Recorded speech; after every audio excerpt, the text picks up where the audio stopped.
Hello, and thank you for checking out this video. So after my several month-long work-imposed exile, I have finally rediscovered that mythical thing that is free time, and so I'm a little late to the party on Denis Villeneuve's Dune Part 1, but better late than never, I suppose. I apologise if my voice sounds a little strange at some points during this video, as I currently have a cold. I will be doing my best to keep this video spoiler-free, however you may be able to infer certain plot points from what I have to say, so be warned. Just for a little context regarding my own experience with Dune, I've read the original Frank Herbert novels Dune through Chapter House Dune. I've also seen the Sci-Fi miniseries and the David Lynch film, as well as the vastly superior Spice Divers edit of the David Lynch film, so I am by no means an expert on Frank Herbert's work, but I do have a reasonably grounded knowledge of it. Okay, so let's begin. I went to see Dune Part 1 with a degree of trepidation, and there were several reasons for this. Firstly, Dune has a long-standing reputation for being unfilmable, and while this reputation is a little overstated, it is certainly not without merit. Frank Herbert's writings are among the most complicated and philosophical science fiction ever created, combined with the fact we are talking about one of the most influential science fiction settings ever created. Making any kind of adaptation was never going to be an easy task. Secondly, we have the general state of the film and television entertainment industry, which in recent years can be generalised as complacent and uninspired, quite often featuring bland or recycled storylines, obfuscated by cluttered or flashy spectacle that is ultimately forgettable. Or is that the Call of Duty franchise I just described? I'm not sure there's a great deal of difference. And the third and final reason is that I have seen two Denis Villeneuve films previously, Sicario and Blade Runner 2049. And while I quite liked Sicario, Blade Runner 2049 was a boring, pretentious and bloated film that was as devoid of personality and emotion as its main character, and probably the finest example of why good visuals are no replacement for a good story. Frankly, in this day and age, good visuals are the minimum I expect from a film. So let's start with the basics. Would I recommend Dune Part 1? And the answer to that is yes, absolutely. I highly recommend that you see this film, and that you see it in the cinema if you have the option to do so, because anything else will simply not do this film justice. I don't care how good your home cinema system is. Dune Part 1 is a very good, if sadly not great, film. In the lead up to Dune Part 1's release, I saw many people stating that it was going to be the next Lord of the Rings or Star Wars. I'm not going to sugarcoat it, it's not, but it is still a very good and enjoyable film. The cast is mostly great. The cinematography is generally excellent, but let down by some baffling design choices, and most importantly of all, it is reasonably true to the source material, or at least as true as you can be when dealing with something like Dune. Dune Part 1 feels truly epic, and I don't use that term lightly. It's a far more thoughtful and mature film than we usually get from the film industry these days. It is a film that's not afraid to take its time to explore its themes, and as a result will most likely not be for everyone. But again, overall, Dune Part 1 is a very good film, and I hope to see more films like it going forward. But unfortunately there are some caveats to my praise for this film, which I will go over in a moment. But before I do, I want to address two questions that seem to keep coming up in regards to this film. The first of these is, why does everybody use swords? And the reason for that is quite simple. In the Dune universe, personal shielding technology has developed to the point that most traditional ballistic weapons are useless, as only relatively slow-moving objects can penetrate the Holtzman shields. And the second of these questions is, why don't they use energy weapons? And the answer to that is, they do. They're called laser guns or laser beams. However, they tend not to use these weapons all that often, and that is due to the fact when a laser weapon hits a Holtzman shield, it causes a nuclear fusion reaction, resulting in unfortunate consequences.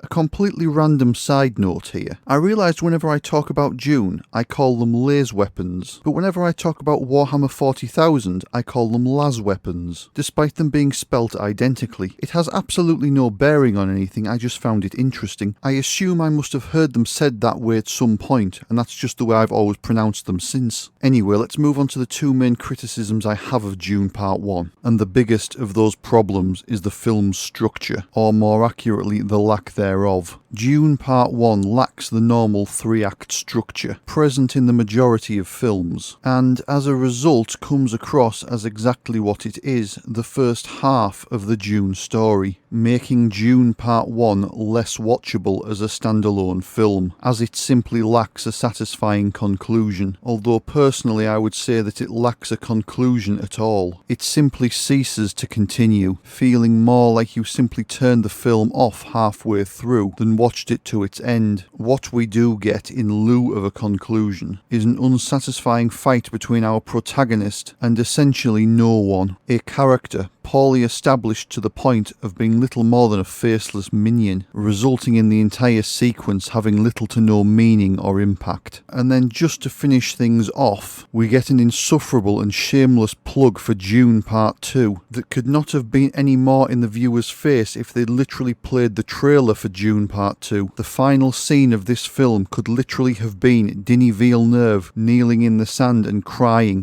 begging people to see Dune Part 2. It would have been more dignified. There's your power.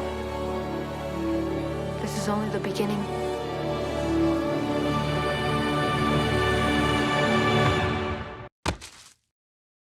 The second biggest problem with Dune Part 1 is Hans Zimmer's absolute abomination of a score, consisting of little more than the ambient sounds of heavy industry, with either blown-out discordant screeching or guttural wailing layered over the top, and barely if ever connected to something you would describe as a melody, resulting in little more than obtrusive background noise, occasionally building to a deafening roar that simply overwhelmed any scene it was in. This score may not have been too bad had they used a little restraint in its application, and while there are some interesting techniques being used within the score itself, the simple fact remains that its main contribution to the film was its own intrusion and the undermining of the film's mood, ultimately resulting in a score with little or nothing unique or memorable about it. Hans Zimmer has been involved in the creation of many of my favourite film scores. Personally, I would say the Dune score is his worst work, supplanting even the monstrosity he created for Dunkirk. Actually, I think I was wrong earlier. I think the score is the biggest problem with the film. It just needs to be more Toto and less Hans Zimmer, and I'll be honest, I never thought that would be a statement I would ever make. So on to the big question. Is Dune Part 1 a good adaptation of Frank Herbert's work? And unfortunately, the answer to that is going to depend greatly on individual interpretation. Personally, I would say the answer is yes, it's a good adaptation with caveats. The simple fact is, Dune Part 1 is walking a tightrope between accessibility and authenticity, and the film does manage to balance those conflicting objectives fairly well, doing a reasonable job of establishing the Dune universe without overwhelming the viewer.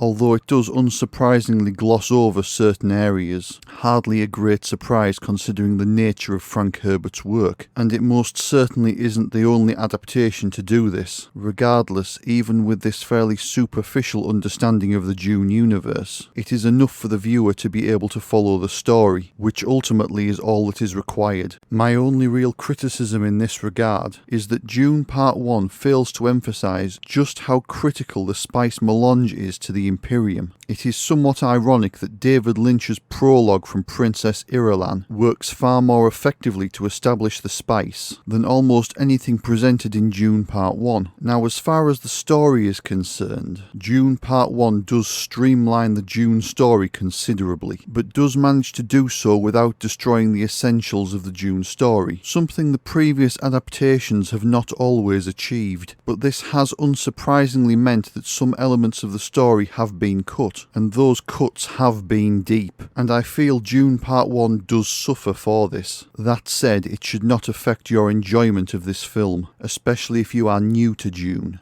And for those of us who are familiar with Dune, I think we just need to look at Dune Part 1 as what it is, an adaptation of the Dune story. It is obvious the creators of this film set out with the intention of creating the best adaptation of Dune they could, and they should be commended for their efforts. So let's talk about the visual style of Dune Part 1. As I said earlier, impressive visuals are nice, but they're no replacement for a good story, and so they don't tend to impress me all that much. Regardless, it has to be said, Dune Part 1 looks amazing. For all I am not generally a fan of Denis Villeneuve's work, as I consider him to be a fairly basic storyteller, storyteller. He is truly a master of atmosphere and tone, capable of establishing parts of the Dune universe with subtle visual storytelling techniques, and probably one of the few directors working today capable of making this film. Denis Villeneuve has delivered a film that is visually stunning and feels truly epic, and sells Dune's strange universe of ancient feudal cultures and advanced science fiction technology beautifully, and does all of it without the usual cluttered over-the-top CGI action sequences or ridiculous holographic displays that permeate most modern science fiction.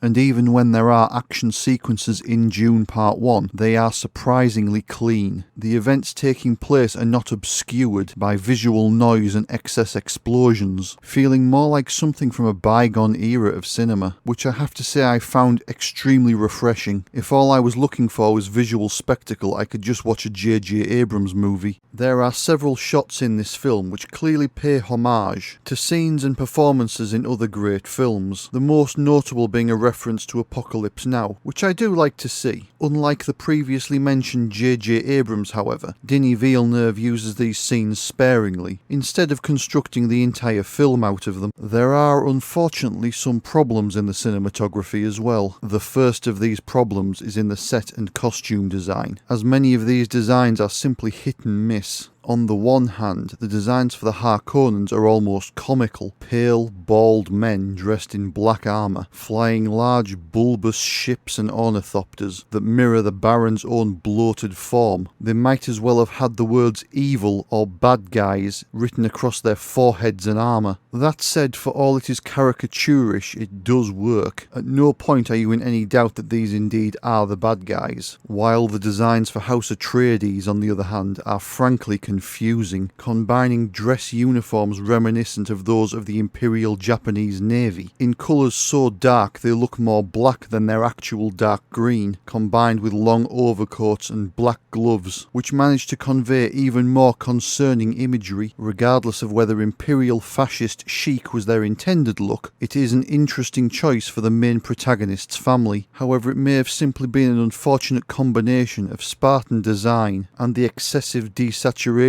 of the film, and I have absolutely no idea why Thufir Hawat has come dressed as a South American dictator, or why he is dressed completely differently to every other member of House Atreides. The House Atreides armour is simply nondescript, dull, grey and uninspired armour that looks more like it was copied from Mass Effect. And as for their ship designs, if you can call them designs, look more like a collection of random geometric shapes, rather than anything that has actually been designed. They actually remind me of some computer game remasters, where they try to slap high-resolution textures over old low-polygon models. I'm going to be honest, I may simply be missing the very elegant designs of the David Lynch film, at least as far as the uniforms go. Although I have touched upon it slightly, I want to talk about this film's colour palette. Unfortunately, the colour palette for this film is incredibly subdued, more so than any film I think I've seen previously, even more so than some of the Call of Duty games in fact, and they are renowned for their brown-grey colour scheme. Unfortunately, the drab, colourless costume and set designs, combined with the frankly aggressive desaturation of the film and general sepia tone, making Dune Part 1 far less visually distinct than it otherwise could have been. And while the brown sepia filter works well to set the desolate tone of Arrakis, the desaturation becomes frankly oppressive by the end of the film. The desaturation is so significant that there are some scenes on Caladan where Timothée Chalamet takes on an almost vampiric appearance due to his naturally gaunt features and pallid complexion from the desaturation. The combination of the general lack of colour and excessive desaturation can give the film a fairly bland look in many scenes. All of this results in something I have truly never seen before. Cinematography that is both stunningly beautiful, comprised of elements which are all depressingly bland at the same time. My appreciation for Denis Villeneuve's filmmaking has increased dramatically, as it is frankly remarkable that this film is still spectacular to watch, regardless of everything I have just said. I said earlier this film feels like something from a bygone age of cinema, and not just because it's almost shot in black and white. Every shot in this film feels practical, even the CGI shots. Every single scene feels like it's from the perspective of somebody who's actually there, whether that's from somebody on the ground or in an ornithopter overhead, and as a result there are none of those over-the-top panning beauty shots that we often see in superhero movies that take you out of the film. And that isn't necessarily a criticism of those other films, but it does take you out of the film as you sit there in slack-jawed amazement at what you're looking at. Something else I want to mention is the lighting in Dune Part 1. There is a great deal of quite harsh natural lighting used, which may explain the aggressive desaturation of the film, and this helps to make the film feel far more realistic and grounded. And while I'm sure there will be some people who will complain that the film looks too dark in many interior scenes, it really does help to sell the reality of this film. The lighting also gives away the fact that almost all the action sequences in the film are composite shots with the CGI made to match the lighting of the scene rather than working in post to make the live action shots match the CGI, which would suggest that many of these sequences were meticulously planned out, as lighting is something that can be incredibly difficult to get right in a CGI sequence. Believe me, as somebody who does a little bit of 3D rendering in their spare time, lighting is the one thing that can elevate an image far beyond its component elements if done well, and can sink an image if done badly. While I have been fairly critical of many of the designs in Dune Part 1 so far, it's time to talk about the designs that were good, and we'll start with the Spice Miner. I don't have too much to say about it other than it's big, bulky and looks industrial, so fits its role perfectly. Next, let's talk about the still suits. These are obviously inspired from the Lynch film, something which I do appreciate, and although I do like their aesthetic, I think they could have maybe gone a little further with them, but that is just my personal view on the matter. I do wish, however, they'd made a bigger distinction in Leigh Kinds wearing a more heavily worn still suit versus the Atreides still suits, like we see in the Lynch film, but again that's a fairly minor thing. Now the ornithopters. These things look absolutely amazing, without doubt the best interpretation of this kind of aircraft I have ever seen. When I first heard they were making Dune, I had visions of them making the ornithopters something like these ridiculous monstrosities from Games Workshop. I have to say that I was pleasantly surprised by what we actually got in Dune Part 1. Not only did we get 3 distinct designs of ornithopter, we got designs that really look like a logical development of the helicopter, which feel grounded and real. The ornithopter is one of those aircraft that could be very easily made to look ridiculous, rather like the Wookiee flying machines in the Star Wars prequel trilogy. Instead we get fairly believable aircraft, which feel like you could generally jump in one and just fly away, or more likely fly 10 feet, hit a tree then explode, if my experience with the Battlefield franchise has taught me anything anyway.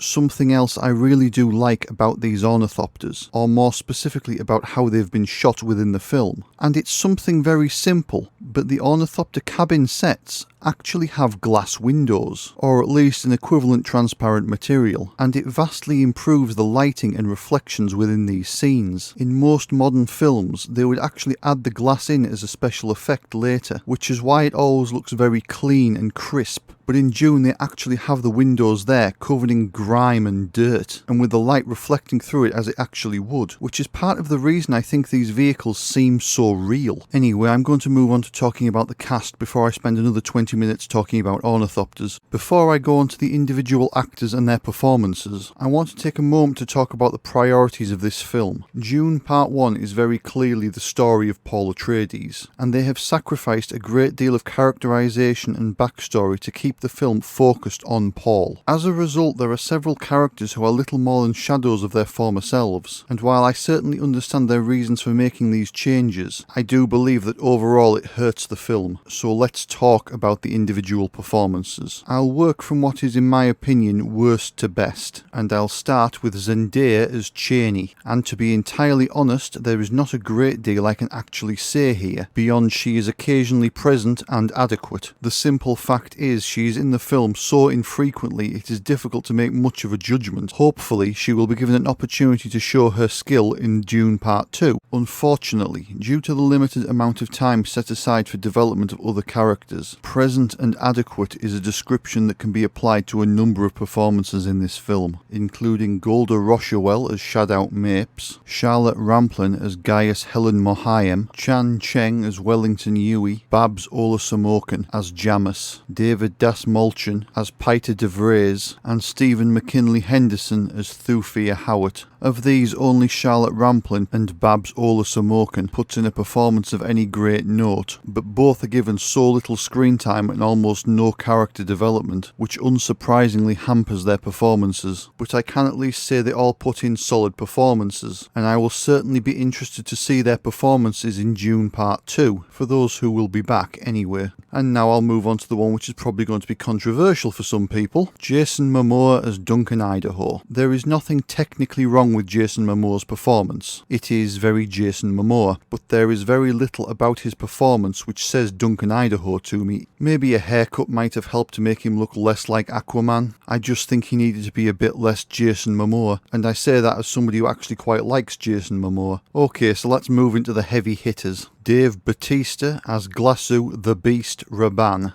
I must admit I am really starting to like seeing Dave Bautista in serious roles. Considering he is given less screen time and less dialogue than many of those I've previously mentioned, he has managed to take a character that was a bit of a joke in the David Lynch film and something of a caricature villain in the book and turn them into a genuinely menacing character. And I'm not going to lie, I completely underestimated his acting ability. Moving on, I now get the wonderful job of talking about controversy, because what's a Hollywood movie these days without some controversy? So, Sharon Duncan Brewster as Leigh Kinds, and to be honest, she does a fairly good job with the material she's given to work with, which isn't a great deal. Now, I think some fans of Frank Herbert's work will take umbrage with the change to Leigh Kinds' final scene in Dune Part 1. I'm not going to go into specifics, but the character's final scene in the film is far more impactful than the final scene in the book. However, the scene in the book is far more poignant, but its importance is based almost entirely on Kinds' backstory, a story which is almost completely omitted from this film. So in that regard, I have to say I actually agree with the change to the final scene for this character. Now personally, I would have preferred they kept the character the same, but I'm not going to get bent out of shape by them not sticking to the source material either. Unfortunately, I suspect her greatest contribution to this film is going to be controversy, either due to Leigh Kinds being race and gender swapped for diversity and inclusion reasons, or by people calling the film hypocritical for changing the character for diversity and inclusion reasons, only to reduce the character to being little more than a glorified extra, and apparently removing her image from the Chinese posters. Although on the poster front they do actually seem to be using both posters in China, not just the one without Sharon Duncan Brewster. And I think all of this is a great shame for Sharon Duncan Brewster herself, as I expect these controversies to overshadow her acting contributions to this film, especially as her limited screen time never gives her the real opportunity to shine that she deserved. So moving on to Oscar Isaacs as Leto Atreides, we have a good performance from Oscar Isaac, helping to prove that Poe Dameron was the exception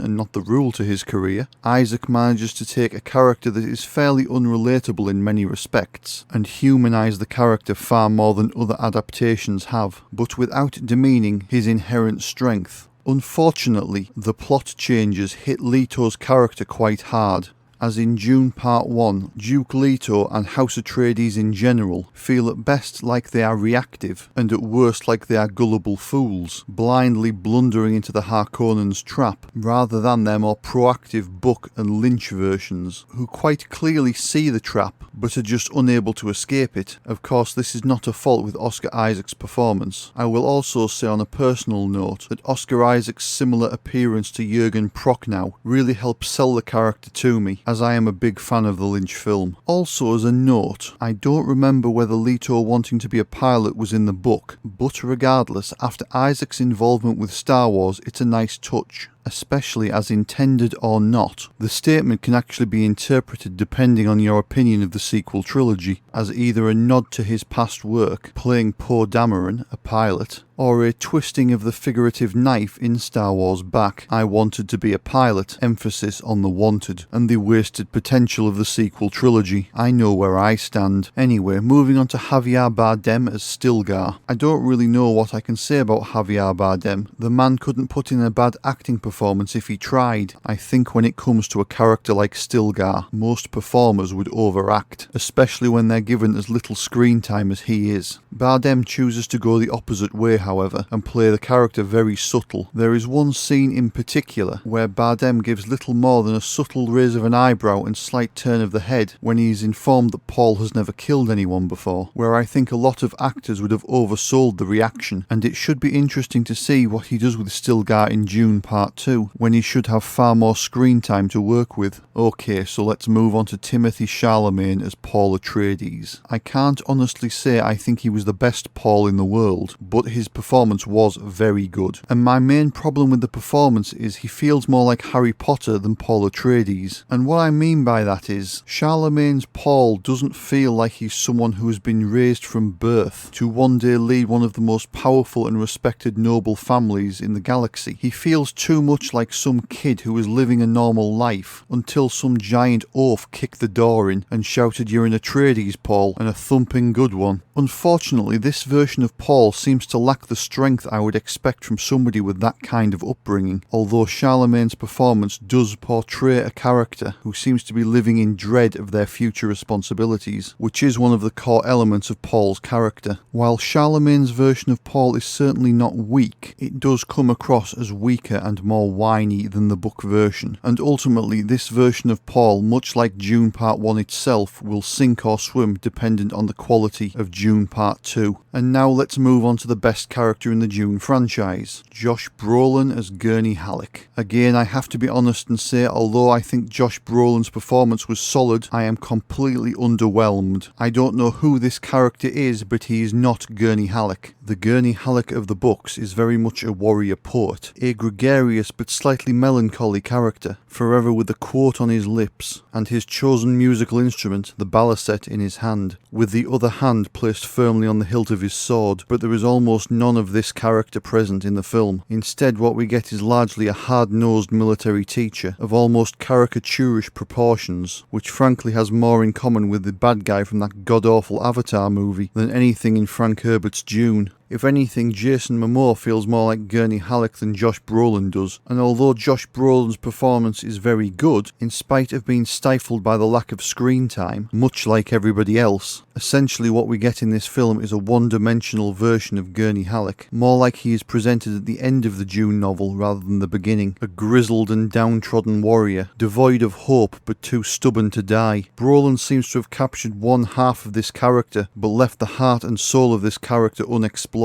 And while I don't think this is necessarily his fault, it is a major criticism to my mind, although I have to be honest and say I would probably not be so critical of this if Gurney Halleck were not my favourite character from Dune. Okay, so moving on to Rebecca Ferguson as Lady Jessica. This is the performance I'm probably the most conflicted about. On the one hand, Rebecca Ferguson's performance is excellent, absolutely stealing the show in many scenes, but Rebecca Ferguson's portrayal of Lady Jessica is very emotional, which humanises the character significantly when compared to Francesca Annis from the Lynch film. My problem is the Bene Gesserit are supposed to be masters of emotional control. In fact, they have to be to use the voice, and this is one of the problems Paul has when it comes to using the voice. So in that regard, Rebecca Ferguson's performance makes very little sense, but at the same time the performance is so good I'm generally inclined to forgive it. So let's move on to the absolute standout, Stellan Skarsgård as Vladimir Harkonnen. Putting in what is probably the best performance in Dune Part 1 by a wide margin, Skarsgård has given us a far more interesting depiction of the flying fat man than I think we have ever had. Even with limited screen time and minimal dialogue, Skarsgård simply exudes menace. This is not the degenerate of the books, or the psychopath of the Lynch film. This is a character that is calculated and predatory in a way we have not previously seen. I've often heard people say that each Bond film is only as good as its villain, and if that holds true here, Dune's Part 1 and 2 have nothing to worry about.